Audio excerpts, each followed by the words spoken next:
ये जो कथा हो रही है देव पितर शिव महापुराण की कथा, वो भी पितृपक्ष में जो चल रही है, ये जीवन का एक सुख देने वाली, जीवन का एक आनंद देने वाली, एक रसतत्व प्रदान करने वाली, जिसमें दिल से सुन ली, उसके पूर्वज, उसके पितर पिंड का दान लेने के लिए भी दरवाजे पर नहीं आते और वो देवलोक को चले जाते हैं, भगवान शिव के धाम को चले जाते हैं।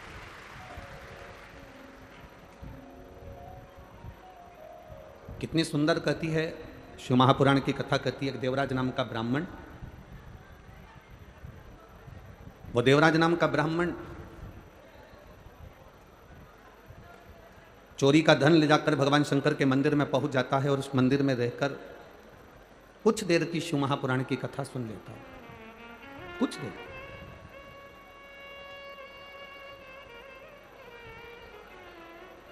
शिव महापुराण में तो कहा गया कि उसने सुनी भी कथा तो कितनी देर की सुनी, मात्र कुछ क्षण की।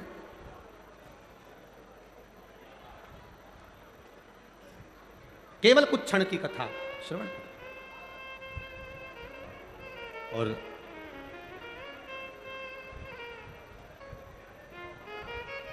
जब शिव महापुराण की कथा सुन रहा था तब शरीर में ताप पड़ रहा था। दो चीजें अपने अंदर उतार कर रखिएगा।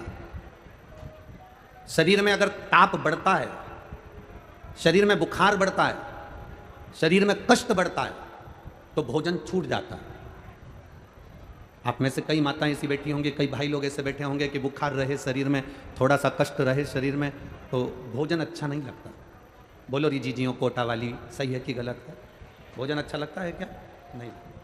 शरीर में अगर ताप है, शरीर में अगर बुखार है, शरीर में अगर कष्ट है, तो भोजन अच्छा नहीं लगता, हमारा भोजन छूट जाता है। शरीर में बुखार बढ़ने पर, ताप बढ़ने पर, कष्ट बढ़ने पर भोजन छूट जाता है, और घर में पाप बढ़ने पर भजन छूट जाता है।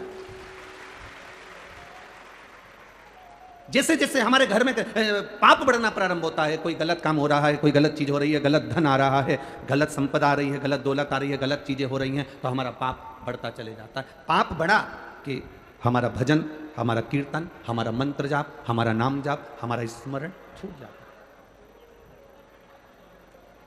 तुम रोज शंकर जी के मंदिर जा रही हो, रोज जल चढ़ाने जा रही हो, रोज भगवान को जल चढ़ा कर आ रही हो, प्रतिदिन भगवान देवादिदेव महादेव को अगर जल चढ़ा कर आ रही हो, और तुम 15 दिन अगर भगवान के मंदिर नहीं जा पाओ, तो विचार करना कि मैंने ऐसा कौन सा पाप कर दिया जो भगवान के मंदिर नहीं पहुंच पाया। मैं परमात्मा के दरवाजे तक क्यों नहीं पहुंचा? मैं परमात्मा की चौखट तक क्यों नहीं गई?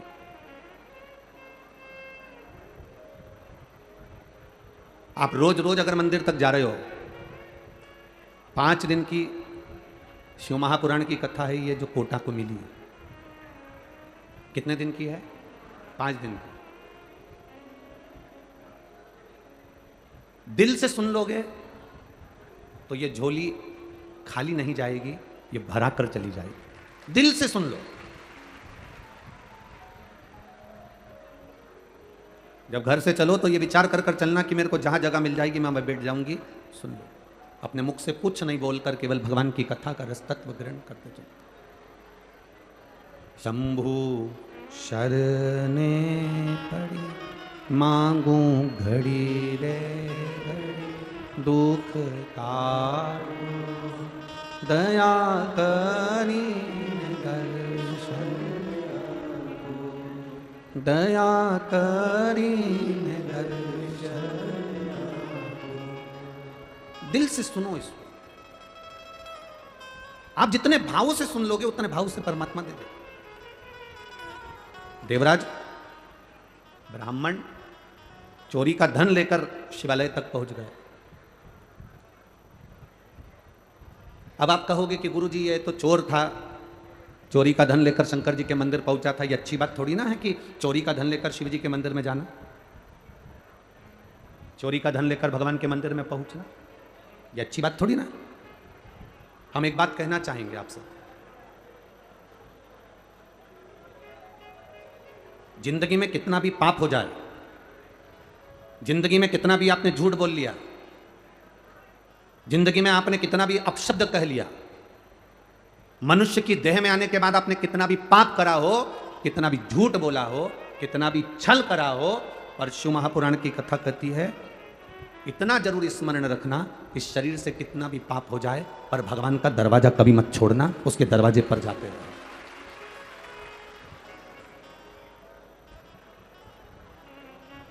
उसका द्वार कभी नहीं छूटना चाहिए, उसका दरवाजा कभी नहीं छूटना चाहिए, कितना भी पाप हो जाए। एक व्यक्ति ने कहा, गुरुजी ये देवराज नाम का ब्राह्मण तो पाप करा था, चोरी करा था, चोरी करा हुआ व्यक्ति शंकर जी के मंदिर में काय को गया? उसको तो धन लेकर अपने घर चले जाना था, चोरी करने के बाद शिव जी के पास क्यों गया? शिव महापुराण की कथा कहती है बच्चा नाली में गिर गया, बच्चा गटर में गिर गया, बच्चा कीचड़ में गिर गया, बच्चा गंदी जगह पर गिर गया, गिरकर बच्चा कीचड़ में से निकला।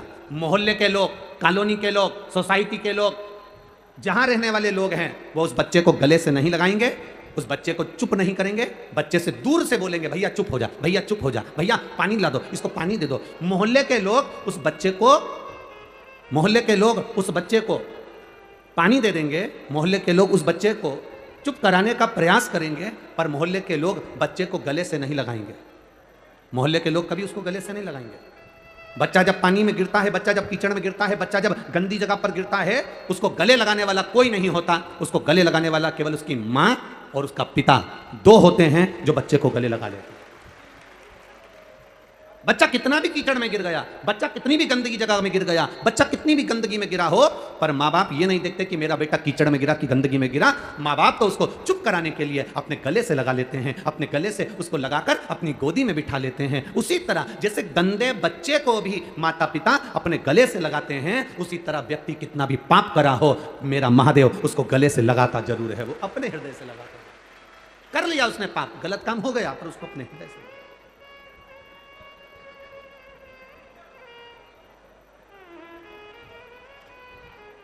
मैंने तेरे ही भरोसे, ओ बाबा तेरे ही भरोसे, हवा बिच उड़ती जावांगी, बाबा डोर हथो छड़ी हटी जावांगी, भोले मैं तेरी पतंग, शंभो मैं।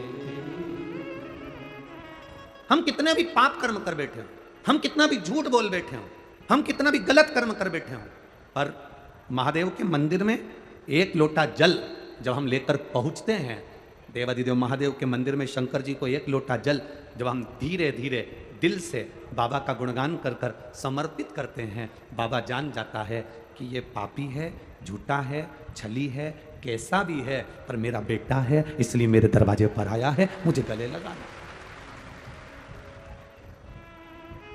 आपने सौंप दिया उसको, आपने अपनी जिंदगी का सारा भार सौंप दिया। देवराज नाम का ब्राह्मण, उसको नहीं मालूम था कि शंकर के मंदिर में जाने का फल क्या है। शिव महापुराण की कथा कहती है शिव जी के मंदिर के सामने से निकलकर जाने का भी फल प्राप्त होता है, 1000 अश्वमेध यज्ञ के बराबर शंकर की चौखट के सामने से निकलकर जाने का फल मिल जाता है। बोल बम का नारा है, आवाज नहीं आई तुम्हारी है, आवाज थोड़ा तेज कर कर बोल बम का नारा है, सारी समस्या का हल। और वो होता है। ये अभी हम पत्र ज्यादा नहीं पढ़े, हमने तो केवल ये 3-4 पत्र पढ़े हैं। इन पत्रों में किसी ने लिखा, देखिए,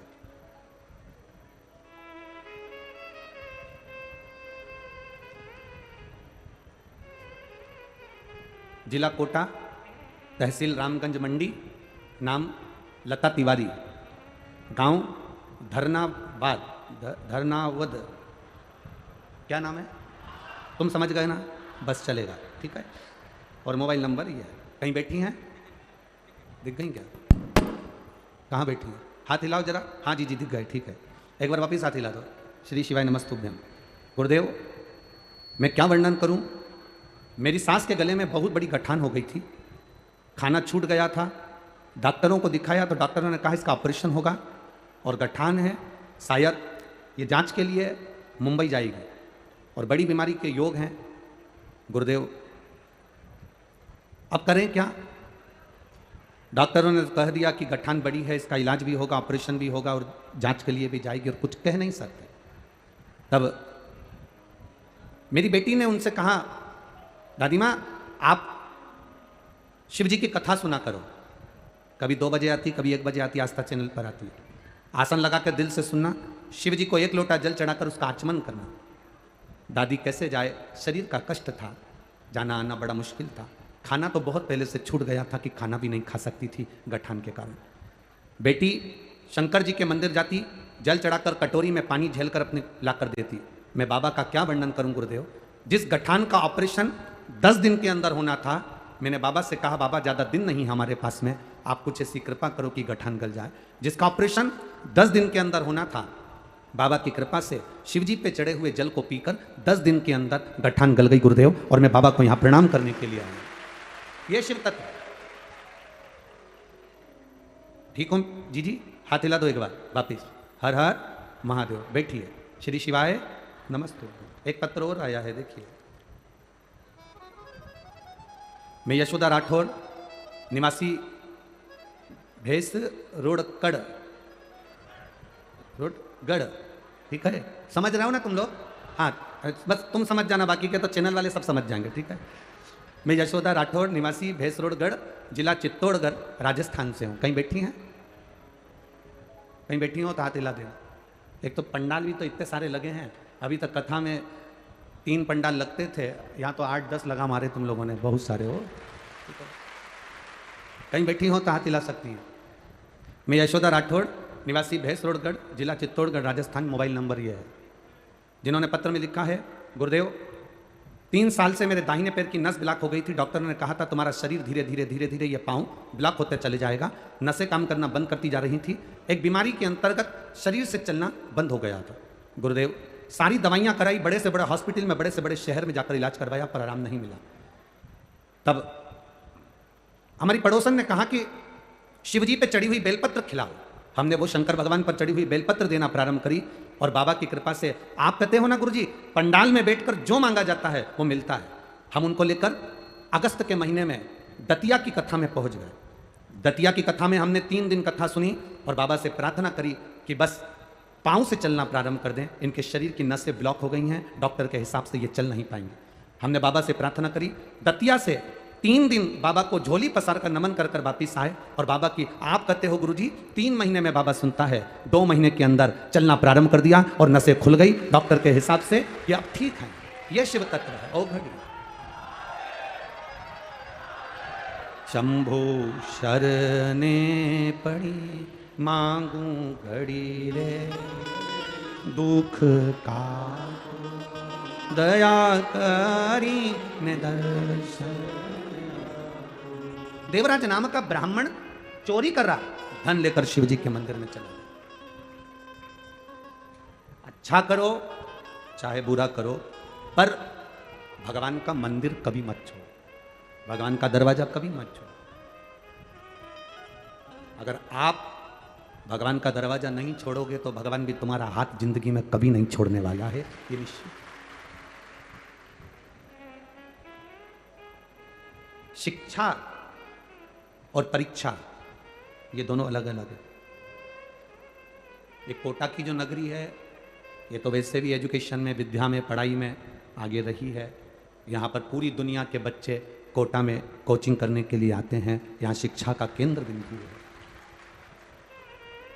मेरा एक निवेदन है शिक्षा विद्याध्ययन करने वालों के लिए भी, शिक्षा और परीक्षा दोनों अलग अलग पहलू हैं। अच्छी शिक्षा हमें सफलता की ओर लेकर जाती है। आप जितनी अच्छी कोचिंग कर रहे हो, जितनी अच्छी पढ़ाई कर रहे हो, अच्छी शिक्षा हमें सफलता की ओर लेकर जाती है। शिक्षा सफलता देती है, और परीक्षा, टेस्ट, इंटरव्यू ये हमको नीचे गिरना नहीं सिखाते। ये परीक्षा, टेस्ट, इंटरव्यू ये हमें बल प्रदान करते हैं कि तुम्हें दुनिया से लड़ने की सामर्थ्यता कैसी होना चाहिए। शिक्षा सफलता देती है, परीक्षा बल देती है।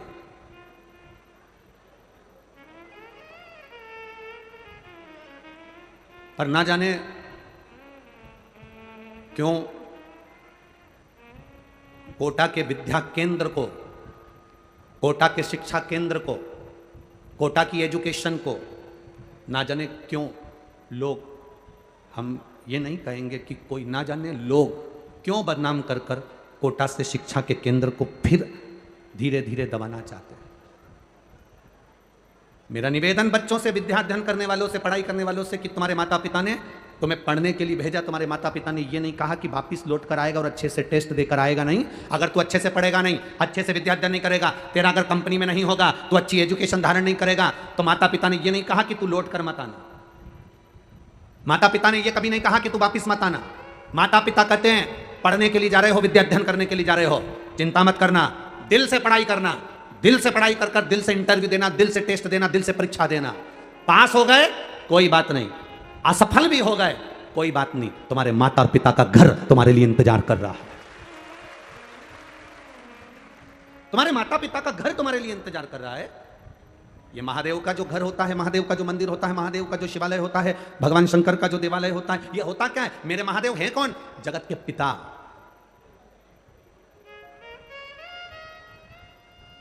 शिव महापुराण की विद्येश्वर संहिता में लिखा है, ब्रह्मा और विष्णु जी ने मिलकर मंथन करा। भगवान ब्रह्मा जी ने पूछ लिया था भगवान नारायण से, तुम्हारे पिता कौन है? तुम्हारे पिता हैं कौन? तब भगवान विष्णु के मुख से निकल गया था, शंकर मेरे पिता हैं, देवादिदेव महादेव मेरे पिता हैं। ये भगवान विष्णु के मुख से निकल गया तो ब्रह्मा जी को तो हंसी आ गई। ब्रह्मा जी ठाका लगाकर हंसने लगे। भगवान शंकर तुम्हारे पिता, वो शंकर जो शमशान में निवास करते हैं, वो शंकर जिनके गले में सर्प पड़े रहते हैं, वो शंकर जो खुले में रहते हैं, वो शंकर जिनका कोई घर भी नहीं है, वो शंकर जो भस्मी लपेटते हैं, वो तुम्हारे पिता है? वो तुम्हारे पिता है? भगवान नारायण ने कहा हाँ, वो मेरे पिता हैं, देव अधिदेव महादेव मेरे पिता हैं, ये मुझे गर्व है। तो भगवान ब्रह्मा जी ने पूछा इसमें गर्व की कौन सी बात है? तो भगवान विष्णु ने कहा पिता होता ही ऐसा है, एक पिता को देखना, पुरानी शर्ट पहन लेगा, पुरानी पेंट पहन लेगा, बनियान अंदर से फट रही होती है और बच्चे को जीन्स और टी शर्ट पहनाकर स्कूल भेज देता है। पिता में और बच्चे में अंतर है। भगवान नारायण करें भगवान शंकर मेरे पिता हैं, भगवान ब्रह्मा जी को हंसी आ गई, ठाका लगाकर हंसे कि शंकर जी जो भस्म लपेटते हैं, शंकर जी जो सांपों की माला धारण करते हैं, शंकर जी जो शमशान में निवास करते हैं, शंकर जी जो खुले में निवास करते हैं, शंकर जी जिनका कोई घर नहीं है, शंकर जी जो गंगा की धार जिनके मस्तक पर चलती रहती है, शंकर जी जो भांग धतूरे के स्मरण करते हैं, शंकर जी जो भस्म में रमे रहते हैं, शंकर जी जो आंख बंद करके बैठे रहते हैं, वो आपके पिता हैं। भगवान विष्णु कहते हैं पिता होता ही ऐसा है, दुनिया के लोगों को करोड़ों की जायदाद दे देता है और खुद वीराने में जाकर बैठ जाता है, वो पिता होता है, वो शंकर है, वो देवादिदेव महादेव है, वो शिव है, ओघड़ी है, शंकर है। दुनिया को सुख देता है, स्वयं वीराने में रहता है। आप इतने आए हो लाखों की संख्या में, यहां से जाते समय अगर कोई गिनती कर सके तो करना। कथा के पहले दिन आप लोग लाखों की संख्या में आए हो, दूसरे दिन की चिंता बढ़ गई है माननीय विधायक महोदय जी की भी और ओम बिरला जी की भी। दूसरे दिन की चिंता बढ़ गई है कि बैठोगे कहां, तेरा क्या होगा कालिया, चिंता व्याप है। तो कहां कहां बैठोगे, कहां, जरा विचार करिए, किस जगह पर विराजोगे। और जितने तुम अंदर भरे हो ना इस ग्राउंड में, उससे आधे बाहर पेड़ों के नीचे रोडों पर बैठे हुए हैं, जहां जहां आवाज जा रही है लोगों के पास, जहां तक आवाज पहुंच रही है वहां आधे वहां भी हैं, गाड़ियों के पास, ग्राउंड के पास। आप आए जरूर हो, बाबा की शरण में आए हो, शंकर की कथा सुनने आए हो, पितृ पक्ष में 5 दिन देव पितर शिव महापुराण की कथा श्रवण करने के लिए आए हो।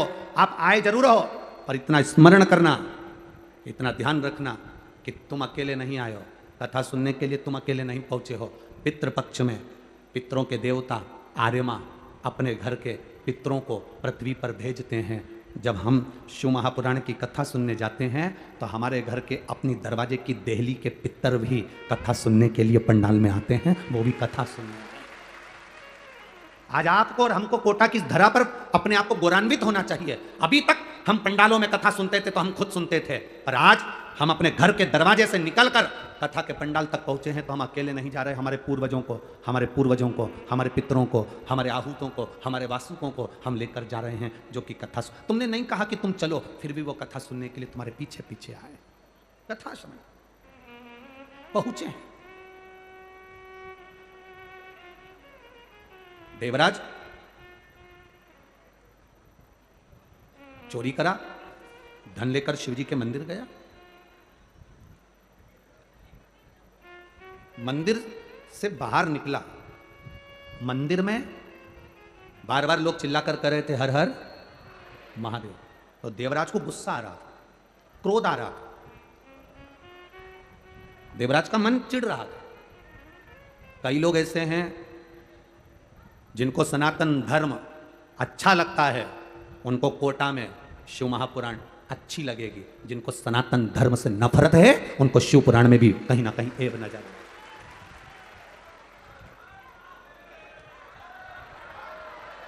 जो सनातन धर्म के विरोधी हैं, जिनको सनातन धर्म से प्रेम नहीं, जिनको सनातन धर्म की श्रेष्ठता नहीं, जो नहीं जान पाते कि सालासर में हनुमान विराजते हैं, जो नहीं जान पाते खाटू श्याम में मेरा श्याम विराजता है, जो नहीं जानते मथुराधीश में द्वारकाधीश विराजता है, जो नहीं जानते कि सुंदर रुणिचा की भूमि में भगवान स्वयं रामदेव वाला रामदेव बाबा विराजता है, जो नहीं जानते कि इस मेहंदीपुर की भूमि में मेहंदीपुर का बालाजी विराजता है।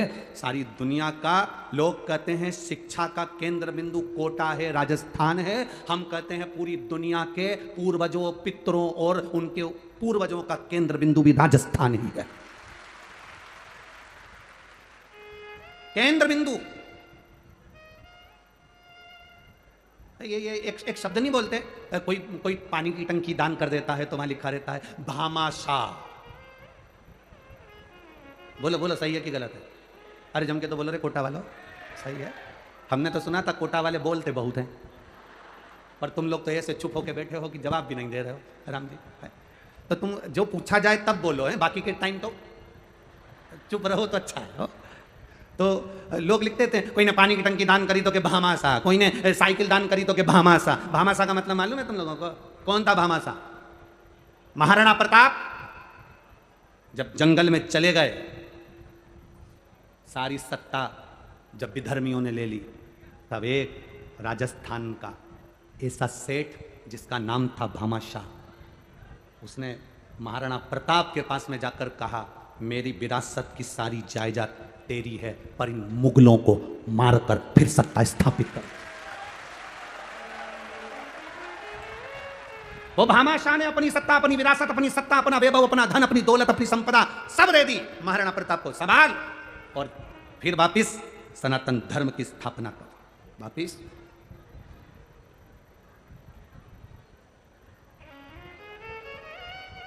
जरा विचार करना जरा, उन्होंने तो अपनी पूरी प्रॉपर्टी दे दी थी। तुम अगर कहीं का आ जाए तो अपनी बैठने की जगह नहीं दो। अगर कहीं का आ भी जाए ना और बाजू में आकर के जी जी थोड़ा सा खसक जाना, जी जी ए प्लीज थोड़ा सा खसकना, नहीं खसक। अब बैठी थी तीसरी में और फैल गई, ले नहीं हट। तो उसने भी जाते जाते, अब इतने में तो इसको क्या बोलिए, अब शिव पुराण तो धरी रह गई, महाभारत चालू हो गई। कहां लग गया?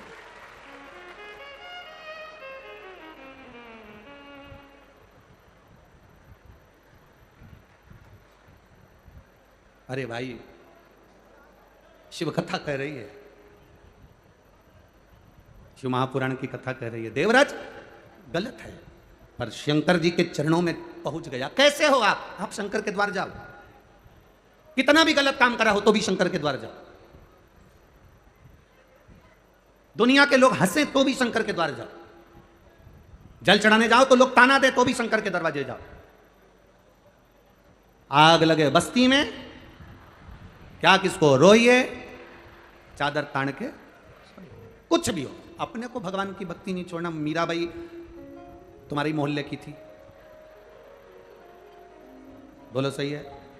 कितना कहा, साथ की सहेलियां मोहे उंगली उठावे, गांव का लोग मने बावरी बतावे, और हंसी उड़ावे सारी सारी दुनिया, ओ मीरा बनी रे। लोग ताना दिए, गाली दी, अपशब्द कहे, आड़ा टेढ़ा बोला, पर मीराबाई के मुख से कभी कोई शब्द नहीं निकला।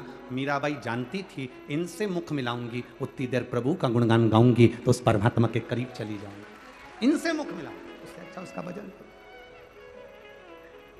इसीलिए आप लोगों से भी कहा,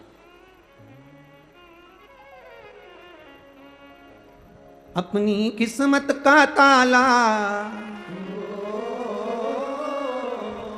अपनी किस्मत का ताला तुम खोलते चलो, श्री शिवाय नमस्तुभ्यं तुम बोलते चलो, श्री शिवाय नमस्तुभ्यं तुम बोलते चलो, श्री शिवाय नमस्तुभ्यं तुम बोलते चलो, श्री शिवाय नमस्तुभ्यं तुम बोलते चलो। अपनी किस्मत का ताला हो, अपनी किस्मत का ताला, अपनी किस्मत का ताला तुम खोलते चलो, श्री शिवाय नमस्तुभ्यं तुम बोलते चलो, श्री शिवाय नमस्तुभ्यं तुम बोलते चलो। दोनों हाथों से बड़े प्रेम से।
समझाना बड़ा मुश्किल है, समझाना बड़ा मुश्किल है, आखिर वो दर्द दिल है, आखिर वो समझाना बड़ा मुश्किल है, समझाना बड़ा मुश्किल है, आखिर वो दर्द दिल है, आखिर वो सच्चा दरबार लगा है, ये भोले की महफिल है, सच्चा दरबार लगा है,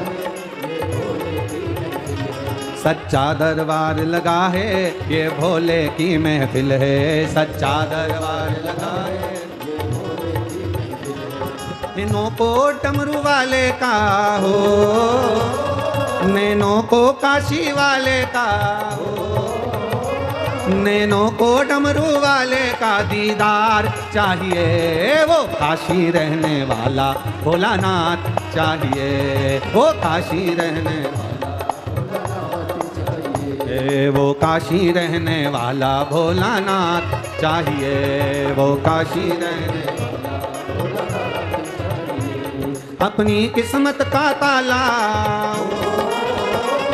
अपनी किस्मत का ताला, अपनी किस्मत का ताला तुम खोलते चलो, श्री शिवा नमस्तुभ्यं तुम बोलते चलो, श्री शिवा।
भोलानाथ चाहिए, वो काशी रहने वाला भोलानाथ चाहिए।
भक्तों के तुम प्यारे हो, भक्तों के तुम प्यारे हो, तुम जिगरी दिल वाले हो, तुम जिगरी दिल वाले हो।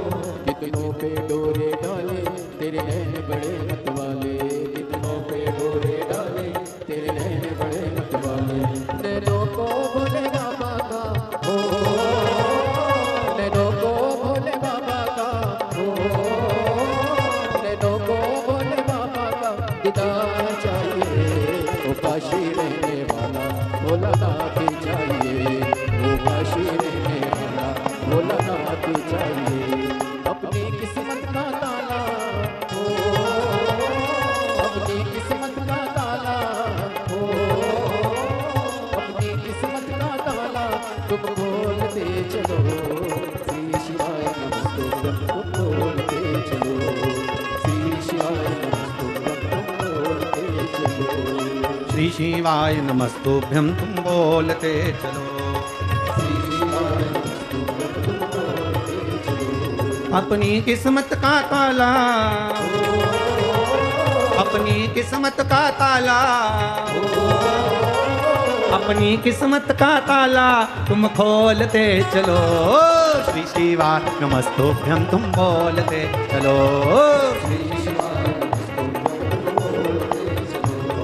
श्री शिवाय नमस्तुभ्यं तुम बोलते चलो। श्री शिवाय हार हार। अपने स्थान पर बैठकर भगवान देवाधिदेव महादेव से भाव से प्रार्थना करेंगे, दिल से प्रार्थना करेंगे। बोल बम का नारा है। अपनी जगह बैठकर भगवान देवाधिदेव महादेव से अपने मन की बात कहें, दिल की बात कहें, बाबा से प्रार्थना करें। बाबा, कोटा नगर के इस पावन कथा पंडाल में बैठकर आपसे प्रार्थना भाव से करें। जहाँ जगह मिले वहाँ बैठ जाओ, जैसी जगह मिले वैसे बैठ जाओ और दिल से प्रार्थना करना सब। और जो लोग टीवी पर कथा सुन रहे हैं आस्था चैनल पर, वो आस्था चैनल पर, जो फेसबुक यूट्यूब पर श्रवण कर रहे हैं फेसबुक यूट्यूब पर, बड़े प्रेम से बाबा से प्रार्थना करिए। जिसको आता है साथ में बड़े भाव से धीरे धीरे आराम से बोलिए। श्री शिवा नमस्तो, श्री शिवा नमस्तो, श्री शिवा नमस्तो,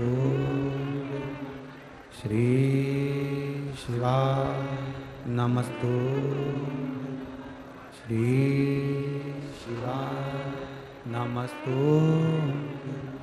भोला सब दुख काटो, ओ भोला सब दुख काटो। शिव शंकर जपो तेरी माला, भोले बाबा जपो तेरी माला। भोला सब दुख काटो, ओ भोला सब दुख काटो। वेश है मंगल मंगलकारी, वेश है मंगल मंगलकारी। शमशान वासी हमारा, शमशान वासी हमारा, ओ भोला सब दुख काटो हमारा, ओ भोला सब दुख काटो हमारा। शिव कथा कह रही है महाराज। देवराज बेलपत्री के पेड़ के नीचे पहुंच गया। जब चिल्ला रहे थे हर हर महादेव तो देवराज को ठीक नहीं लगा और वह बेलपत्र के वृक्ष के नीचे पहुंचा। जब वो बेलपत्री के वृक्ष के नीचे गया उसके प्राण छूटे, उसके प्राण समाप्त हो गए। प्राण छूटते से यम के दूत उसको बंदी बनाने के लिए आए। जब यम के दूत बंदी बनाने के लिए आए तो उसी समय पर भगवान शंकर स्वयं नंदी लेकर देवराज को लेने के लिए आए। देखिए, भगवान शिव की आराधना करने वाले को लेने के लिए यम के दूत नहीं आते। शिव की आराधना करने वाले को लेने के लिए भगवान विष्णु के पार्षद नहीं आते। शिव की आराधना करने वाले को लेने के लिए शंकर भगवान के गण नहीं आते। शिव की आराधना करने वालों को लेने के लिए स्वयं मेरा देव अधिदेव महादेव नंदी लेकर आता है। स्वयं शिव,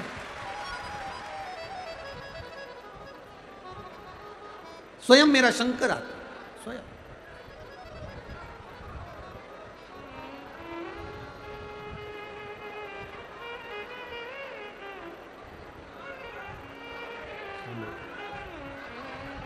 शंभु, हम हमारी कथा में हमेशा कहते हैं आप लोगों से निवेदन, कथा सुनने के लिए आए हो तो कथा का लाभ लीजिएगा।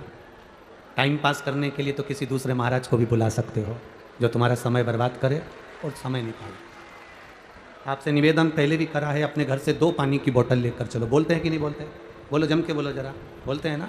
2 पानी की बोतल लेकर चलो, छाता साथ में लेकर चलो, कुछ खाने का सामान लेकर चलो दूसरे को खिलाने के लिए। पर कथा ना छूटे। तुम्हारे पास में भी अगर कोई पानी बांट रहा हो तो उसके हाथ जोड़ लो कि मेरे को 2.5 घंटे की कथा सुन लेने दो, उसके बाद तुम्हें जो करना है करो। पर निवेदन, थोड़ा कथा पर ध्यान।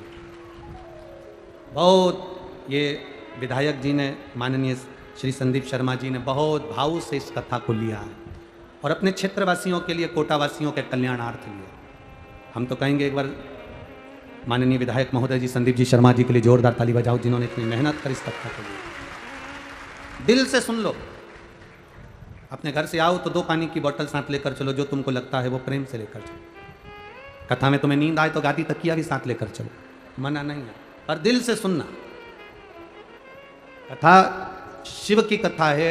जब हम यहाँ से जाएं 5 दिन बाद तो इन पत्रों में तुम्हारा पत्र आए, बाबा से ये बस कहकर जाते हैं कि तुम्हारा कार्य हो, और कोई बात नहीं। बाकी की तो समय पास करना हो तो बात दूसरी है, कोई भी कर देगा टाइम पास।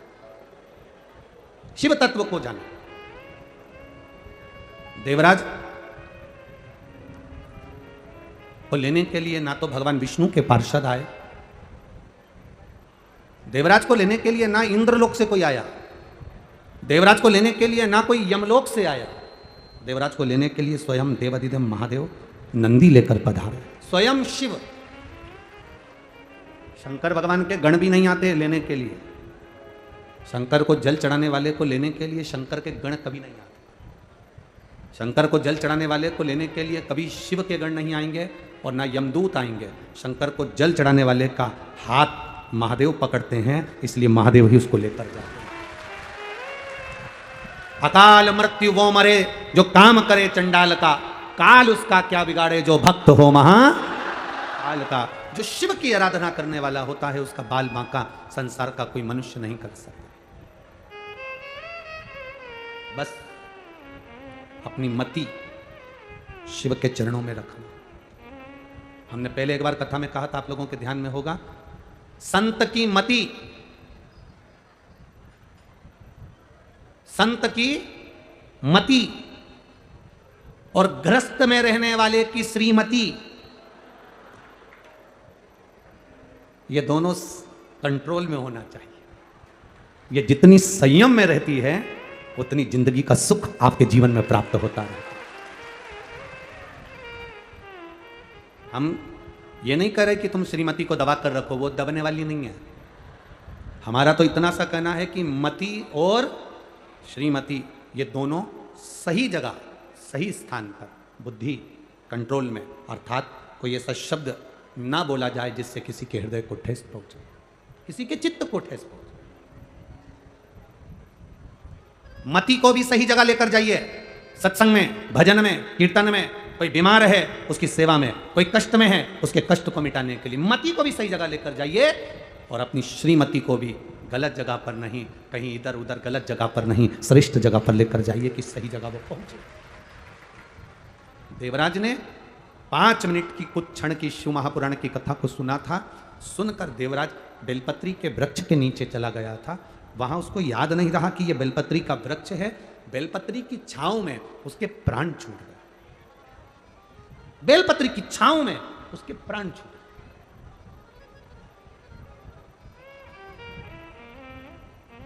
एक तुलसी का दल, तुलसी का जल, तुलसी का चरणामृत हम पीते हैं, वह हमारे शरीर में 8 दिन तक तुलसी का दल, तुलसी का जल 8 दिन तक हमारी इंद्रियों को संयम में रखता है। कितने दिन तक? 8 दिन तक। विष्णु पुराण कहती है बेलपत्री, एक बेलपत्री का आधे से आधा पत्ता भी, या भगवान शंकर पर चढ़ा हुआ जल, या बेलपत्री का आधे से आधा पत्ता भी, या एक पत्ता भी हम ग्रहण करते हैं, शिवजी पे चढ़े हुए जल को हम पीते हैं, तो हमारी इंद्रियों में तुलसी का जल 8 दिन तक रहता है। बेलपत्री का जल, बेलपत्री का पत्ता 1.25 महीने तक हमारे उदर में हमारी इंद्रियों को संयमित करता है। 1.25 महीने तक बेलपत्री का पत्ता हमारी इंद्रियों को संयमित करता है। आप कहोगे गुरुजी ये कथा कहां की है, तो आप स्मरण करिए राजा कर्ण। एक खड्डे में उसका रथ का पहिया फंस गया। राजा कर्ण खड्डे में रथ का पहिया फंसा। स्वयं रुक्मणी जी ने कहा भगवान कृष्ण से, आपने ये कर्ण मर रहा था और आपने अर्जुन का साथ दिया। कर्ण मर रहा है और तुमने अर्जुन का साथ दिया।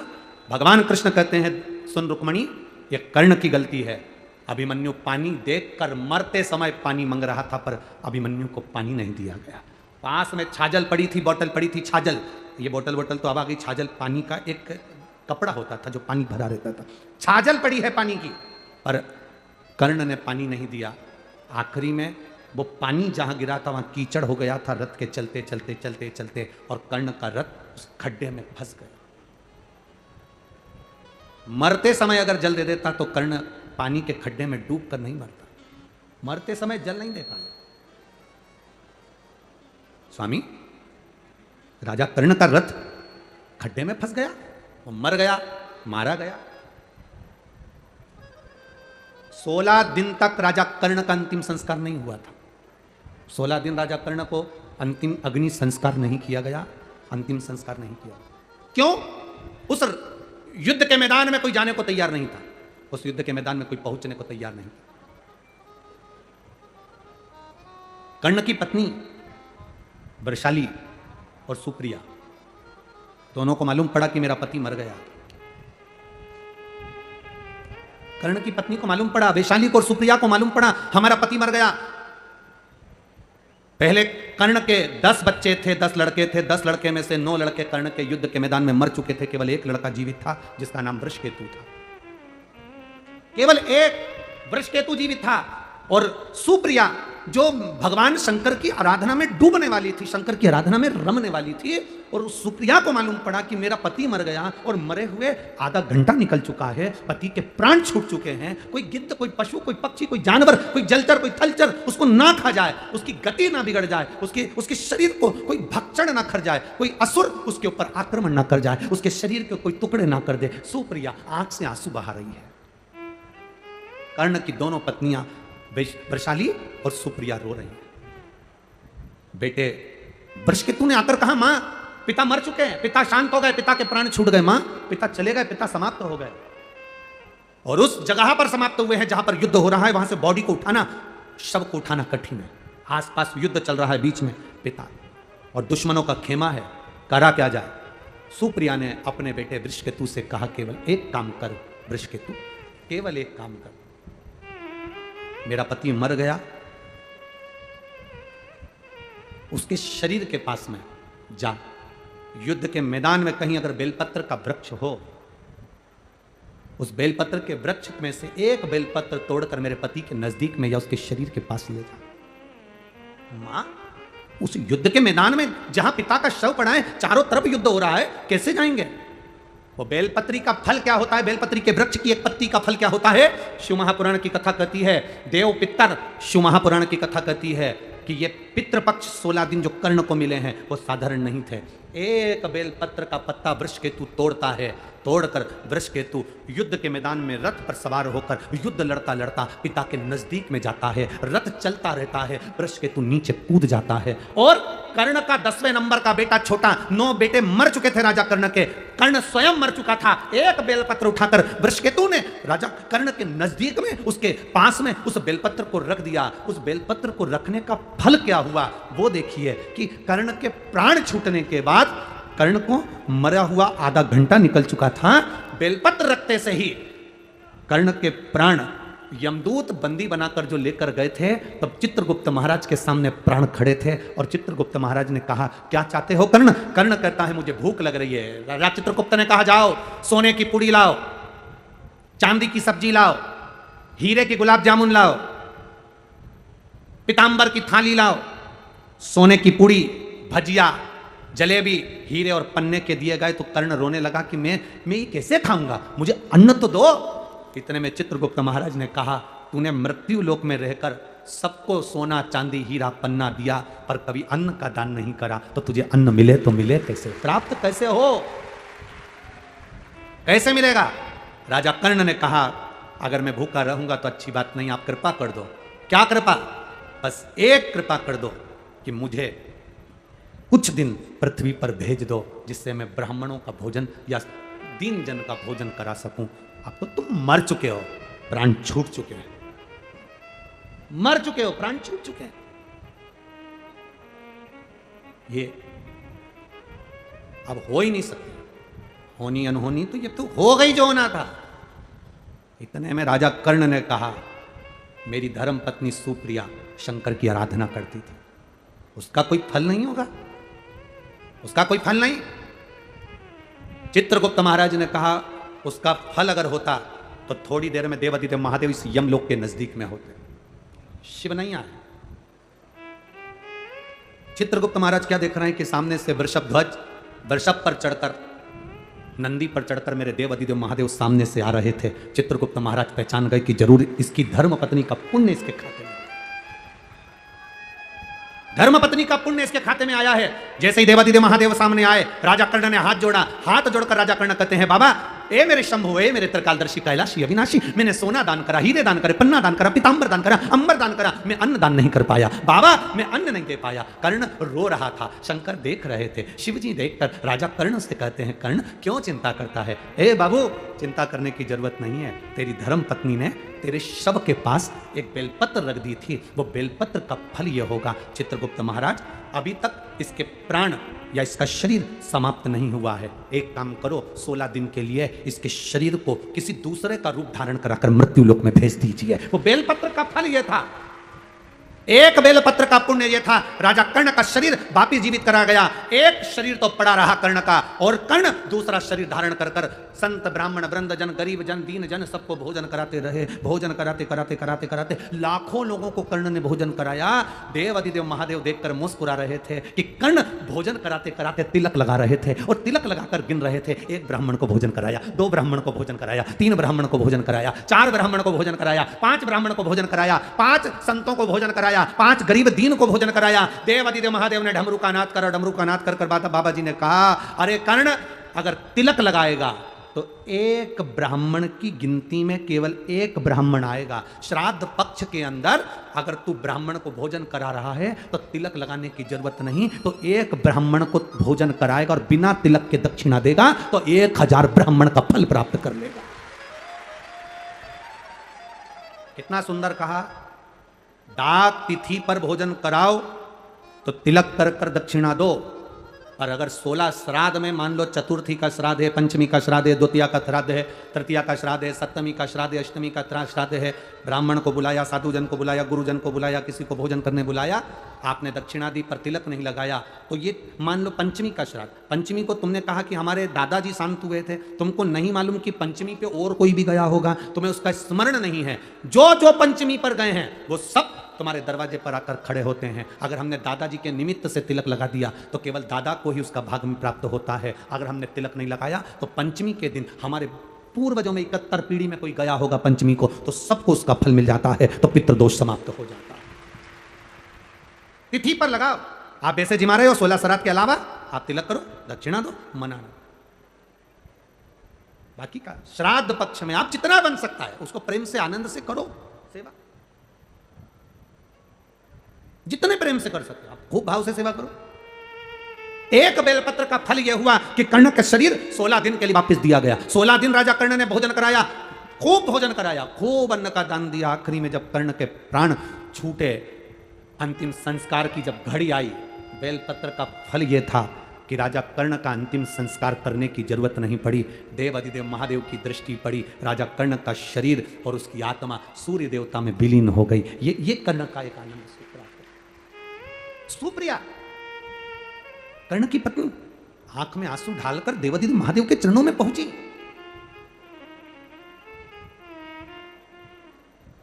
क्या मेरा पति नरकों का भोग भोग रहा? क्या मेरा पति नरकों के भोग को भोग रहा? देवाधिदेव महादेव के मंदिर में जाते सी सुप्रिया ने शंकर जी के मंदिर में जब बुआरी लगाई, झाड़ू लगाई, पोछा लगाया और वहीं पर पड़ी रहती, वहीं पर स्मरण करती। शंकर के दरवाजे की चौखट की चाकरी देती क्या है? पत्रों में ये एक पत्र भेजा, देखो एक बच्चा का पत्र आया है, वर्षा कमल सिंह राजपूत, मोबाइल नंबर ये है, स्थान सूरत गुजरात से हैं। मोनिल राजपूत अपने बेटे, मेरे जुड़वा 2 बच्चे हुए थे जिसमें से एक बच्चे की आंख की रोशनी और कान का सुनना बंद था, उसको मशीन फिट करवा दी थी कान के अंदर, शरीर के अंदर भी मशीन फिट करी, शरीर के बाहर भी मशीन फिट करी, जिसका हम फोटो लगाएं, तो भी उसको सुनाई नहीं देता था, आंख से दिखाई नहीं देता था। डॉक्टरों के हिसाब से तुम्हारा एक बेटा अच्छा रहेगा, दूसरा बेटा किसी काम का नहीं रहेगा। बड़ी दुखी होती थी। 8 साल का बेटा हो गया, बच्चे को दिखाई ना दे, सुनाई ना दे, करूं तो करूं क्या गुरुदेव? तब किसी ने कहा शिव जी के मंदिर में जाकर जल चढ़ाकर उस जल को ही कानों पर लगा दिया करो और उसकी आंखों में लगाया करो। डॉक्टरों ने 8 साल इलाज करा पर बच्चे की आंख और कान की आवाज वापस नहीं आई। मशीन को कान के अंदर मस्तिष्क को काट कर अंदर मशीन फिट करी, बाहर फिट करी, तो भी बच्चे को सुनाई नहीं दिया। तब आखिरी का साधन था, बरहानपुर में मेरा मायका है, मैं वहां पर गई, 7 दिन की कथा को श्रवण करा। बच्चे का फोटो लगा है, वो आप लोग एलईडी पर देख सकते हैं और आस्था चैनल पर इस बच्चे के फोटो को आप आस्था चैनल पर भी देख सकते हैं और एलईडीओं पर भी देख सकते हैं। एलईडी वाले भैया भी इसको आप दिखा सकते हैं। बच्चे का जो फोटो लगा है उसको आप एलईडी पर भी दिखा सकते हैं और आस्था चैनल पर भी आप उसे दिखा सकते हैं। बरहानपुर में कथा थी जिसको मैं सुनने के लिए गई और बरहानपुर की कथा सुनकर आई, बाबा को प्रार्थना कर कर आई, बाबा इसकी आंख की रोशनी और कानों की आवाज़ आप वापिस देना। बस 15 दिन निकले थे और बाबा की कृपा से मेरे बेटे की आंख की रोशनी भी आई और कानों की आवाज़ भी आई। मैं बाबा को प्रणाम करती हूँ। ये शिव तत्व है। ओ घड़ी शंकर की करुणा, शंकर की कृपा, शंकर की कथा। एक पत्र बड़ा सुंदर आया है, देखिए। मेरा नाम वंदना कुशवाहा है, पति योगेंद्र कुशवाहा है, महावीर नगर फर्स्ट कोटा। कहीं बैठी हैं आप ही हैं? दोनों हाथ हिला दो एक बार। श्री शिवाय नमस्तुभ्यम। गुरुजी कोटा से रहने वाले हैं गुरुदेव। 20 साल से सोराइसिस की बीमारी थी गुरुजी। सोराइसिस की बीमारी एक ऐसी बीमारी है गुरुजी, डॉक्टर के हिसाब से ये मरते दम तक रहती है। शरीर की फुकड़ियाँ निकलती हैं, शरीर में से चर्म निकलती है, खाल निकलती रहती है, खुजालते रहते हैं, पर वो सोराइसिस की बीमारी कितनी भी इलाज करा लो नहीं जाती। 20 साल से ये बीमारी थी। 2019 से आपकी कथा सुनना प्रारंभ करी गुरुदेव। सारे डॉक्टरों का इलाज करवाया पर आराम नहीं लगा। बाबा की कृपा का मैं क्या गुणगान करूं। आप कहते हो मंदिर में जाओ, मंदिर की सफाई करो। मैंने मंदिर की सफाई करना प्रारंभ करा, झाड़ू पोछा करना प्रारंभ करा, मंदिर में शिव जी का श्रृंगार करना प्रारंभ करा, बाबा को चढ़ा हुआ जल शरीर पर छींटना प्रारंभ करा। गुरुदेव जो बीमारी 20 साल से ठीक नहीं हुई, बाबा की कृपा से अब मैं बिल्कुल ठीक हो चुकी हूं, इसलिए बाबा को प्रणाम करने आई। मेरा शरीर बाबा ने अच्छा कर दिया, अब मेरे शरीर में सोराइसिस नहीं रही गुरुजी, मैं खुद कथा के पंडाल में इस शरीर को लेकर आई हूं, दिखा सकती हूं। ठीक हो बाबू, दोनों हाथ ऊपर कर दो एक बार, हर हर महादेव, श्री शिवाय। एक पत्र बड़ा सुंदर आया है, वो भी देख लीजिए। सुषमा यादव, कोटा राजस्थान से, कहीं बैठी हो तो हाथ हिला सकती हैं। सुषमा यादव, कोटा राजस्थान की रहने वाली हूं, मेरा पता है गोपाल मील की चाली, रंगपुर रोड, कोटा। ठीक है, हाँ कहीं बैठी हैं क्या? कहीं बैठी हो तो हाथ हिला सकती हैं। अच्छा इधर बैठी हैं क्या? कहाँ बैठी हैं? हाँ हिला दो हाथ दीजिए। ठीक है, हाँ बाउंड्री पे हैं। ठीक है, हाथ हिला दो वहीं से। ठीक है ठीक है, दिख गए हो। गुरुजी मैं सुषमा यादव, कोटा राजस्थान की रहने वाली हूँ, मेरा पता गोपाल मील की गली, गोपाल मील की चाली, रंगपुर रोड, कोटा है। मेरा मोबाइल नंबर यह है। मेरा बेटे का फोटो लगा रही हूँ गुरुजी। एक लोटे जल का मैं क्या वर्णन करूं गुरुदेव।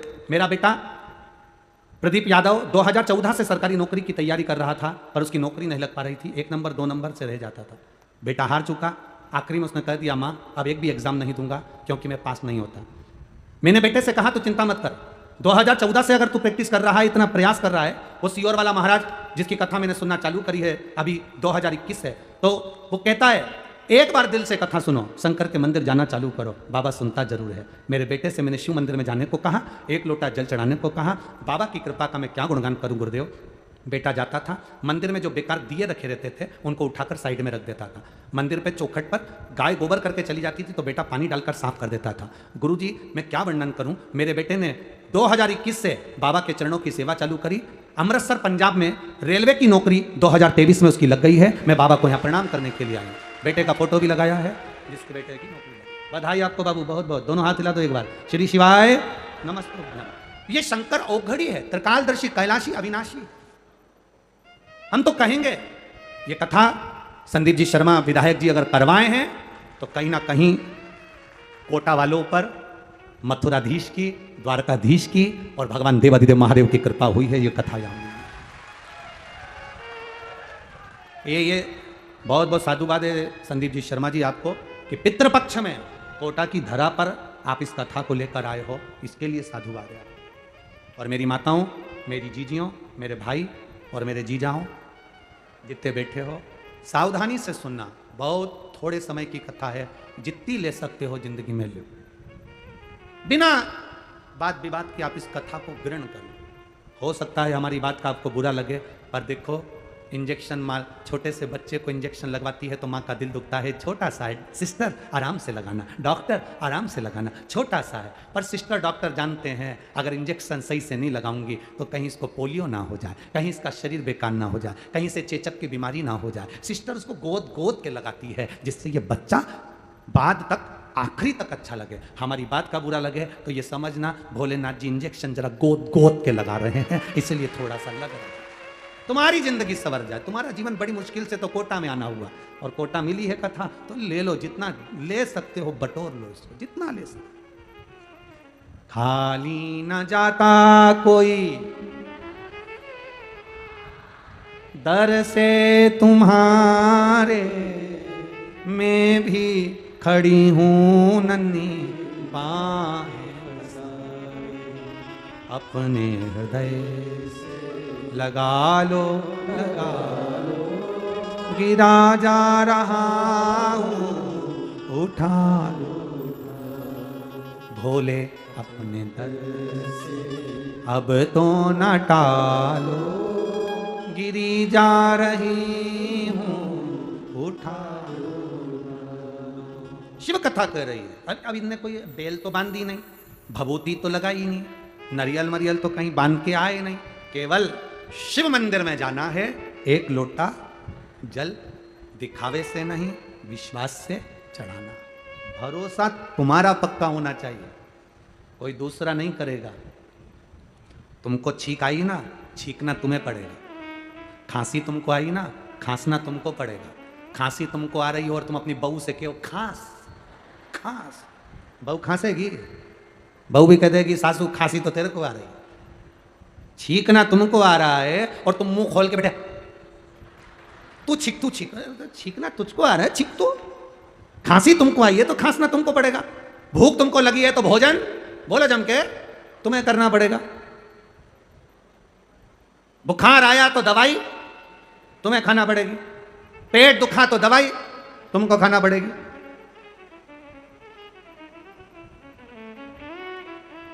कर्म तुम्हारे बेकार हैं, उसको कोई दूसरा नहीं काटेगा। शंकर के मंदिर जाकर अपने कर्म को काटना तुमको पड़ेगा, कोई दूसरा नहीं काटना, कोई नहीं काटेगा।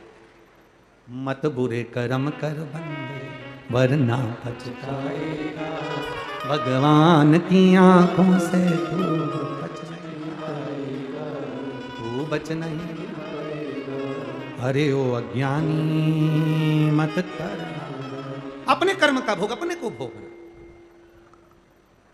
सुप्रिया शंकर की आराधना में लगी रहती थी, शिव की स्तुति में।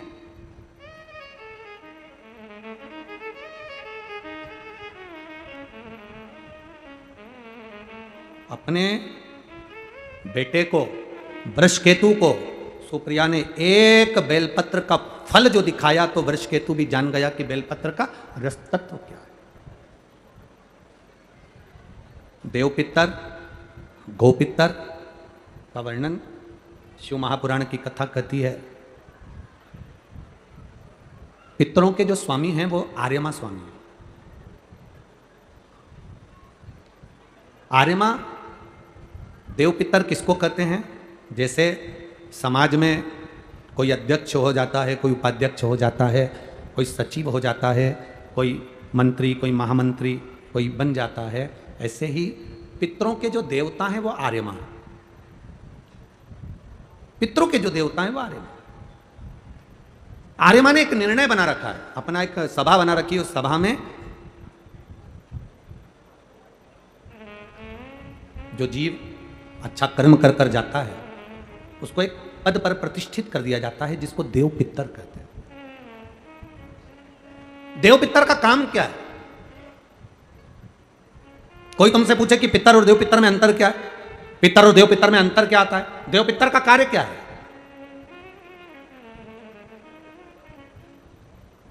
हम जब भी कोई पूजन करते हैं तो कहते हैं पितृ देवता, बोलते कि नहीं बोलते? पर आज तक हम अब यह नहीं बोलते कि देव पितर का कार्य क्या, देव पितर क्या है। पितर देव नहीं, देव पितर का कार्य क्या है? देव पितर का एक कार्य है, परमात्मा जीव को गर्भ में धारण करा देता है, पर जो शरीर गर्भ के अंदर बच्चे का बनता है, बेटा बेटी का जो गर्भ के अंदर शरीर बनता है, वो देव पितर निर्मित करते हैं। उनका काम क्या है? देव पितर का सबसे बड़ा कार्य है कि गर्भ में जो बच्चा है उस गर्भित बच्चे को शरीर कैसा देना, उसकी नेत्र ज्योति कम रखना है, श्रवण शक्ति कम रखना है, उसकी छाती में, उसके हृदय में, उसके दिल में छेद करना है, हड्डी को कमजोर करना है, पांव टेढ़ा करना है, हाथ टेढ़ा करना है, या उस शरीर को सही तरह से निर्मित करना। ये देव पितर का काम, ये देव पितर का काम। एक जैसे आप लोगों के स्मरण में होगा कि श्राद्ध पक्ष के अंदर चुटकी भर आटा दरवाजे की दोनों चौखट पर डाला जाता है। किसी किसी के यहाँ दरवाजे पर आटे से रंगोली बनाई जाती है, कहीं देखिए आप लोगों ने कि नहीं देखी? स्मरण में होगा किसी के, दरवाजे पर आटा डाला जाता है, वो देव पितर के भाव से डाला जाता है। जिस बेटे बेटी का मंगल विवाह नहीं हो रहा हो, शुभ कार्य की सूचना नहीं आ रही हो, बहुत दिनों से एक फाइल कहीं लगी हुई है, अटकी हुई है, नहीं काम हो रहा, हम उनसे कहेंगे ये जो 16 दिन श्राद्ध के हैं, जितने दिन निकल गए निकल गए, जितने दिन बचे हैं उन दिन में आपके दरवाजे के बाहर एक चुटकी घर से आटा लाकर चौखट के इस ओर चौखट के उस ओर दोनों जगह चुटकी भर आटे को डालना प्रारंभ करो। 16 दिन श्राद्ध के पूर्ण हो। जब अमावस्या आए, किसी जलाशय, सरोवर, तालाब, बावड़ी, कुआं, उसके पास में घी का दिया लगाकर आना, बाबा से प्रार्थना कर कर आना। केवल 22 से 24 दिन निकलते हैं और घर में कोई शुभ कार्य की सूचना आना प्रारंभ हो जाती है। वो देव पितर का कार्य, वो कार्य देव पितर का। वो देव पितर किस तरह से करेगा? बेटे की शादी, बेटी की शादी, हम कहें किसी के 42 साल भी अगर उम्र हो गई है, 40 साल, 42 साल, 35 साल, 38 साल, शादी नहीं हो रही, तो कर कर देखना, एक बार बाबा से प्रार्थना कर कर देखना। देव पितर का कार्य क्या है? घर में शुभ कार्य को करवाना, घर में अच्छी चीजें लाना, गर्भ में जो बच्चा है उस बच्चे को शरीर पूरा देना, ये देव पितर का कार्य है।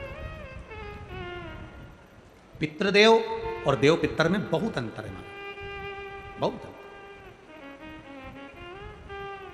एक चुटकी आटा, अब तो थोड़ा सा रंगोली का काम ज्यादा हो गया, नहीं तो हमने पहले भी कथाओं में कहा है कि 3 जगह पर आटे की रंगोली काम करती है, जिसका फल 1000 गुना होता है। 3 जगह पर आटे की रंगोली काम करती है, हमने पहले भी कहा।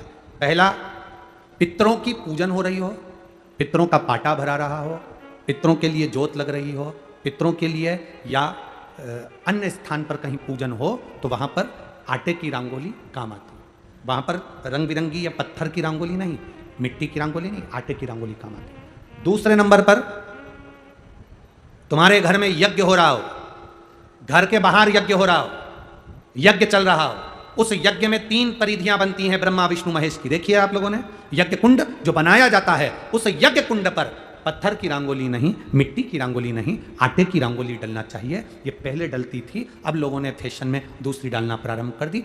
आटे की रंगोली डली होती है जब हम सांकल्य छोड़ते हैं, अग्नि को जब हम सांकल्य देते हैं, तो जिस आटे की रंगोली उस पर बनी होती है, तो हमारी जो सांकल्य छोड़ी जाती है उसमें से एक अंश भाग हमारे पितरों के खाते में चला जाता है, जिससे पितरों की मुक्ति प्राप्त हो जाती है।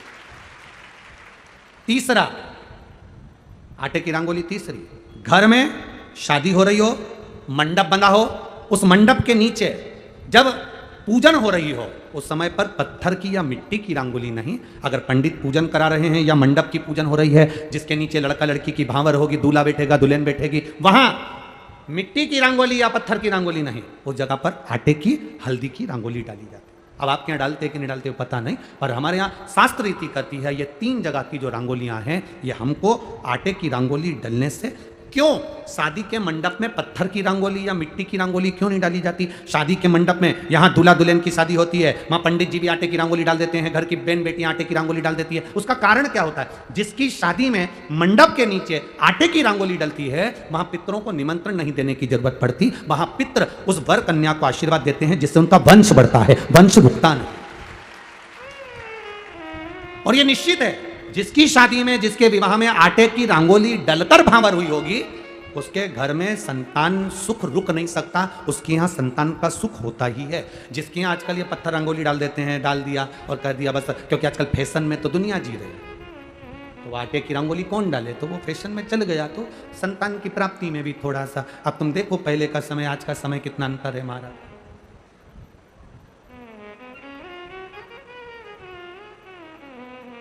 पहले के समय में संतान का सुख शादी के 1-2 साल में प्राप्त हो जाता था। आज के समय में संतान का सुख जब तक डॉक्टर के यहाँ दोनों जांच नहीं करा कर जाए, दिखा कर नहीं आ जाए। सब लोग कह रहे हैं डॉक्टर साहब जरा देखो संतान, डॉक्टर साहब बोले जांच करना पड़ेगी, बहू की भी जांच हुई, बेटे की भी जांच हुई, सब अच्छा है, उसके बाद भी संतान का सुख नहीं, उसके बाद भी संतान की प्राप्ति नहीं। शिव तत्व को जानने के लिए शिव महापुराण की कथा कहती है 3 जगह आटे की रंगोली की मूलता है। बोलेंगे आप लोग। पहला स्थान दरवाजे की चौखट, दूसरा स्थान बोलते जाओ जल्दी, यज्ञ कुंड, तीसरा स्थान शादी का मंडप, जहां पर भले चुटकी भर आटे की रंगोली बने पर वो जरूरी है। 3 स्थान आटे की रंगोली के मिले। ये उसी तरह है जैसे तुम्हारे दरवाजे पर तुम मोती की बंदरवाल लगा लो, चमकदार बंदरवाल लगा लो, हाथ से बनी हुई बंदरवाल लगा लो, और जब तक तुम आम के पत्ते की बंदरवाल नहीं लगाते तब तक घर में लक्ष्मी का प्रवेश नहीं होता है। आम के पत्ते की बंदरवाल, कहा गुरुजी आम के पत्ते की क्यों? तो शास्त्र कहता है, शिव महापुराण में उमाखंड कह रहा है, कामदेव आम के पल्लव में छुपकर बाण मार रहे थे। कहां छुपे थे? आम के पल्लव में, आम के पत्तों में छुपकर कामदेव बाण चला रहे। भगवान शंकर का जब तीसरा नेत्र खुला, कामदेव आम के वृक्ष पर भस्म हो गए, आम का वृक्ष जलने लगा, आम के पत्तों में अग्नि प्रकट होने लगी। तब वरुण देव आए और वरुण देव ने आकर हाथ जोड़कर निवेदन करा, बाबा बाबा। भोलेनाथ जी बोले क्या बात है वरुण? वरुण जी कहते हैं इस आम के वृक्ष ने तो कुछ नहीं बिगाड़ा, फिर ये क्यों जल रहा? आप कृपा करिए, दया करिए। शंकर भगवान ने वर प्रदान कर दिया, तूने मेरी दृष्टि का तेज ग्रहण करा है, मैं तुझे वर देता हूं। जिसके दरवाजे पर आम के पल्लव की बंदरवाल बंधती है, उसके घर में मेरी दृष्टि सदा पड़ी रहती है, वहां रोग व्याधि दुख नहीं आता। अब तो आम के पत्ते गायब हो गए और आम के पत्ते की जगह प्लास्टिक के आम के पत्ते बनकर आ गए, और लोगों ने उसी प्लास्टिक के आम के पत्ते की बंदरवाल बांध दी। महाराज, आम के पल्लव पर शंकर की दृष्टि पड़ी, क्योंकि कामदेव जलकर भस्म हुआ था उसी आम के पल्लव पर बैठकर, आम के पल्लव पर बैठ।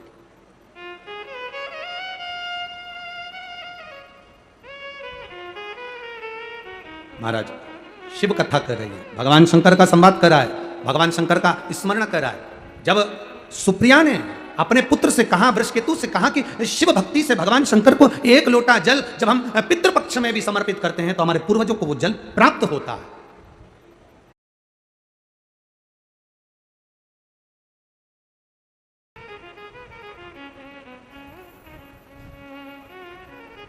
तेरी कृपा बिना न हिले एक भी, लेते हैं श्वास तेरी कृपा से। बखान क्या करूं मैं राखों के ढेर का, चपटी भभूत में खजाना। एक लोटे जल से पितरों की प्राप्ति है। कैसे महसूस करोगे? तारकासुर के पिता बजरंगासुर, तारकासुर के पिता का नाम था बजरंगासुर। तारकासुर की मां बजरंगासुर की पत्नी वारंगी। जब बजरंगासुर मर गया, वारंगी वन में घूम रही थी, भ्रमण कर रही थी। और वारंगी जब वन में भ्रमण कर रही थी तो उसको ऐसा महसूस होता था कि कोई मेरे साथ चल रहा। वारंगी ने यह बात अपने पुत्र तारकासुर से कही कि मुझे ऐसा लगता है कि मेरे साथ कोई चलता है, मैं अकेली बेधब विधवा भ्रमण करती हूं और कोई मेरे साथ है। तारकासुर ने कहा, मां आप चिंता मत करो, अब की बार तुम वन में अगर विचरण करने के लिए जाओगी, वन में अगर घूमने के लिए जाओगी तो तुम्हारा पुत्र तारकासुर तुम्हारे साथ जाएगा। वारंगी ने कहा ठीक है। वारंगी वन में फिर विचरण करने घूमने के लिए गई तो वारंगी वन में एक वृक्ष के नीचे विश्राम की अवस्था में सो गई। स्वप्न में वारंगी को बजरंगासुर नजर आया और बहुत बहुत रो रहा है, बहुत रो रहा। मेरी गलती है। शिव महापुराण की कथा कहती है पितरों के स्वप्न का वर्णन किया गया।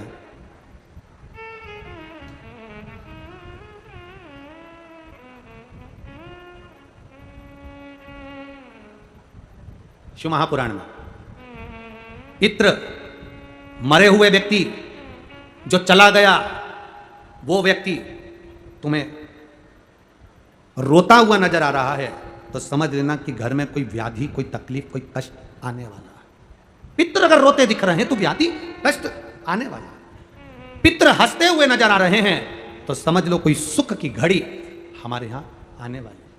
और पितृ स्वप्न में अगर कह रहे हैं कि मुझे भूख लग रही है, प्यास लग रही है, पानी पिला दो, भोजन करा दो, समझ लो घर में कोई बड़ी बीमारी प्रवेश करने वाली है। उस बीमारी का प्रवेश हमारे घर में हो रहा है। पितृ गए हुए जीव, पितृ घर में अगर भ्रमण करते नजर आ रहे हैं, पूरे घर में घूमते हुए नजर आ रहे हैं, छत पर, कमरे में, कक्ष पर, अपने परिंदे पर, रसोई घर में काम करते नजर आ रहे हैं, व्यापार में, व्यवसाय में पितृ भ्रमण करते, जो गया हुआ जीव है वो घूमता नजर आ रहा है, तो शिव महापुराण की कथा कहती है उस जीव को कुछ करने की जरूरत नहीं पड़ती। पितृ घूमते हुए जब नजर आते हैं, जब हमारे पितृलोक में आराम से निवास करते हैं और आनंद से रहते हैं। 4 तरह के स्वप्न हैं।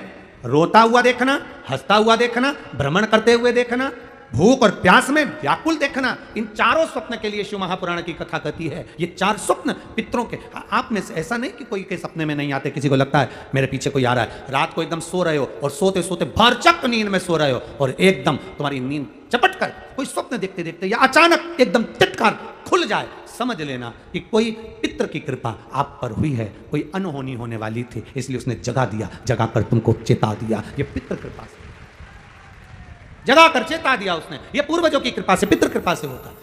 शिव महापुराण की कथा कहती है, मान लो अगर ये 4 स्वप्न, जैसे बारंगी कह रही है तारकासुर से, पुत्र तारकासुर, मुझे ये स्वप्न नजर आ रहा है, मैंने स्वप्न में पिता को रोते हुए जाना है, मैंने तुम्हारे पितरों को रोते हुए जाना है। तारकासुर कहते हैं, मां तो चिंता मत कर, अब तो मैं पूरे जितने लोक हैं, देवलोक, असुरलोक, दानवलोक, जितने भी लोक हैं, इंद्रलोक, बैकुंठ लोक, सबको मैं जीत लूंगा, अपना बना लूंगा। मेरे पिता की अगर गति नहीं हुई तो मैं किसी देवता की गति नहीं होने दूंगा। तब असुर तारकासुर को क्रोध आ गया, तारकासुर ने चारों तरफ आक्रमण करना प्रारंभ कर दिया, इंद्रलोक अपना बना लिया, देवलोक अपना बना लिया, पितृलोक, सारे लोकों पर तारकासुर ने अपना आधिपत्य स्थापित कर लिया, सारे लोकों पर आधिपत्य अपना।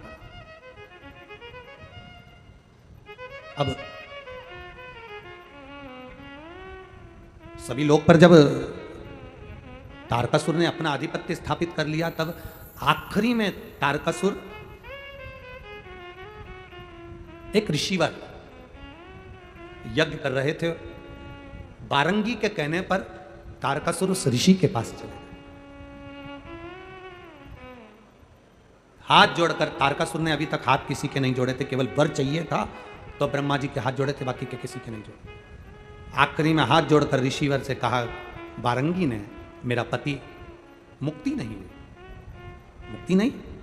तो कहा, ऋषिवर बोले कि एक काम करो कि पितरों के निमित्तार्थ भोजन की व्यवस्था किसी दीन को, किसी गरीब को, किसी दुखी को, किसी ब्राह्मण जनादि को करो। अब तारकासुर अगर किसी को निमंत्रण देगा तो कोई ब्राह्मण भोजन करने आएगा क्या? जम के तो बोलो जरा। कहीं का डाकू जैसा स्वभाव वाला व्यक्ति किसी को खाना खाने बुला ले, ए महाराज, कल हमारे दादाजी मर गए थे, उनका भोजन है, सीधी तरीके से आ जाना। अब पंडित जी तो आधे तो बेचारे ऊपर से नीचे तक गीले हो गए, क्या भोजन करने जाएं? जब डरा कर बुलाया जाए, ए महाराज, कल हमारे दादाजी मर गए थे, उनका भोजन है, तुम आ जाना सीधी तरीके से। और बोला भी ऐसा कि सीधी तरीके से आ जाना। अब घर पे जाकर पंडित जी को बुखार आ गया। पत्नी ने पूछा, हुआ क्या? क्या हुआ? उसने बुलाया है, एक तो बोलता गंदा, ऊपर से अगर जरा सी भी गलती हो जाए तो मारने काटने दौड़ता। पत्नी बोली, तुम चिंता मत करो, और कंजूस रहा इतना कि 1 रुपया तो छाती से छूट जाए, दूसरे का उठा के लिया था।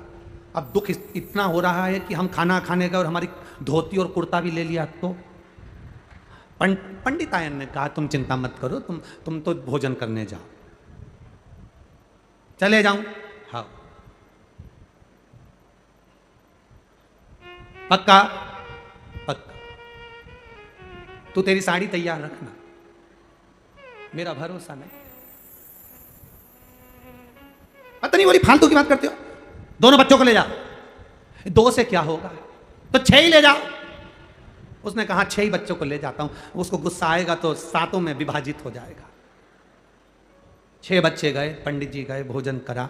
वो जो स्वभाव का था, गुस्से वाला, कंजूसड़ा, वो तो कहीं गया था, पत्नी को बोल कर गया था कि भोजन करा देना और दक्षिणा दे देना, और सुनो, ज़्यादा तो पंडित जी खाएंगे नहीं क्योंकि मैं डरा के आया हूँ। पत्नी ने कहा, तुम चिंता मत करो, मैं भोजन करा दूंगी। पंडित जी आए, पंडित जी ने भोजन करना प्रारंभ करा। पंडित जी बिल्कुल नहीं खाए क्योंकि उनको तो डर इतना था। पर बच्चों को क्या डर था, वो तो जितना घर में बना था सब निपटा गए। बच्चों को क्या डर था? दक्षिणा दी। पंडित जी ने पूछा, सेठ जी नहीं दिख रहे हैं? आते होंगे। पंडित जी ने सोचा वो आए उससे पहले अपन चले जाएं तो अच्छा है, नहीं तो ऊपर जाना पड़ सकता है। बच्चों ने इतना खाया है, बच्चे इतने समझदार थे, उन्होंने अपनी मम्मी के लिए भी पूरन पोली, मालपुआ, पूड़ी सब जेब में भर ली थी। ले गए। सेठ जी आ गए, बहुत गुस्सेला था। आते से पूछा, पंडित जी खा गए? हाँ। ला रोटी ला मेरे लिए। पत्नी बोली, कुछ नहीं बचा। कहाँ गया? वो पंडित तो कम खाता, मैं डरा के इतना आया था। उसने तो बेचारे ने डर के मारे पसीना बह रहा था, 2 रोटी खाई, और उसके साथ में 6 आए थे, पूरा खा गए। इतने में पति तो ऊर देखा ना पूर, उठाई बंदूक, पंडित के घर दौड़ा। पति ने जाकर कहा पत्नी से, बहुत गंदा आदमी आता होगा। पत्नी बोली तुम टेंशन मत लो, तुम तो खा के आ गए ना, पलंग पे सो, चादर ओढ़ो, बाकी के मैं निपट लूंगी, तुम सो।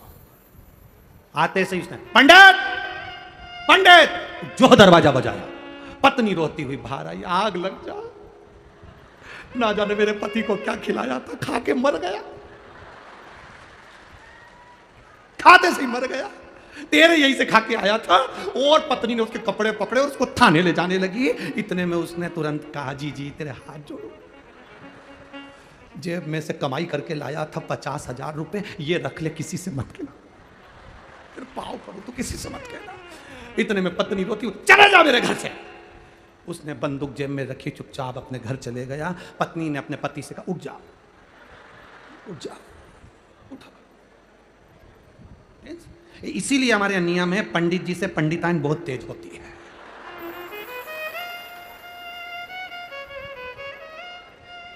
अब लोग हमसे कहते गुरुजी तुम्हारी पंडिताइन, हम कहे आके देखो, तुम भी पधारो, जानना। अब तारकासुर जैसा असुर अगर भोजन करने बुला है, तारकासुर जैसा असुर अगर किसी को भोजन करने बुलाएगा तो कोई आएगा क्या? जरा बोलो तो जम के कोटा वालों, कोई पहुंचेगा? तारकासुर जैसा असुर अगर भोजन करने बुलाए तो कौन आए? ये तो बुलाने वाले के ऊपर निर्भर करता है कि कितने प्रेम से, करुणा से, वात्सल्य से, स्नेह से बुलाया जाए। भाई अब तारकासुर अपनी माता के कहने पर, वारंगी के कहने पर कहे ब्राह्मण बुला भोजन कर, अब जिसको निमंत्रण दे वो गायब हो जाए भोजन करने। तारकासुर क्या कौन आए? ना संत, ना साधु, ना गुरुजन, कोई ब्राह्मण जन, कोई भोजन करने नहीं। कौन भोजन करे? अब तारकासुर करे तो करे क्या? और पितरों के निमित्त, देवताओं के निमित्त भोजन कराना जरूरी है। अपने पिता बजरंगासुर के लिए भोजन कराना जरूरी है और उसको पितृलोक में स्थान दिलाना जरूरी है। तो करे तो करे क्या? कोई भोजन करने आए? महाराज बड़ा शिव महापुराण की कथा में अपन सुनेंगे, बजरंगासुर के उस भोजन का क्रम भी श्रवण करेंगे। इधर चरित्र आता है, बिंदुक नाम का ब्राह्मण भी जैसे जल में डूब कर मर जाता है तो उसकी गति नहीं होती, तो उसकी पत्नी चंचुला देवी कथा श्रवण कर अपने पति को मोक्ष प्रदान कर देती है। चंचुला मुक्ति दे देती। अब तुमरुका जी कथा करते हैं, चंचुला देवी शिव जी से कहकर ईश्वर जी और गोरा जी बनकर शंकर पार्वती जी आते हैं, कथा के यजमान बनकर कथा श्रवण करते हैं। जोरदार ताली बजाएं ईश्वर जी और गोरा जी के लिए। शिव पार्वती जी गणा और गौर बनकर ईश्वर जी और गोरा जी बनकर पधारे हैं। कल की कथा में अपन तारकासुर के पिता बजरंगासुर, वारंगी देवी और देव पितर का स्मरण करेंगे। कल की कथा में श्रवण करेंगे कि श्राद्ध पक्ष में वो कौन सी तिथि होती है जिस तिथि पर सफेद कलर का पुष्प देवाधिदेव महादेव को 5 जगह पर समर्पित कर दिया जाए तो पितरों को मुक्ति प्राप्त हो जाती है। ऐसे देव पितर शिव महापुराण की कथा में, कल की कथा में अपन श्रवण करेंगे। आप सब आज की कथा को यहाँ पर विराम की ओर ले रहे हैं। दोनों